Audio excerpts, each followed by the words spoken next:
Look, ICC, you cannot acquire over my person or over the person of my daughter and son.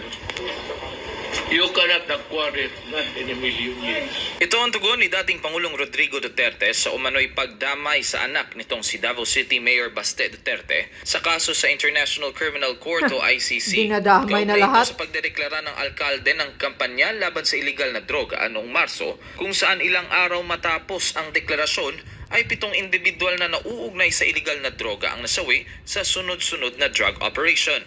Pinasaringan din ng dating Pangulo ang ICC na ani ay puro lamang papel at salita. Giit pa nito, walang karapatan ang ICC na litisin siya kaugnay sa kampanya laban sa iligal na droga ng kanyang nagdaang administrasyon. If somebody would want to prosecute me, kung may ebidensya sila, nauna pa yung ICC. Kung nandiyan ang ebidensya, if it's there, existed, they can file a case against me. And I will be glad to face the charges.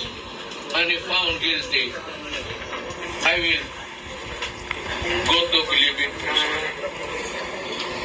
And if they want to execute me, dito sa Pilipinas. But never, itong mga kayong mga ICC makialam sa buhay namin. Maliban naman sa dating Pangulo at kay Mayor Baste, ay nauna ng dinamay sa issue na mga kritiko ng war on drugs si Vice President Sara Duterte. Para sa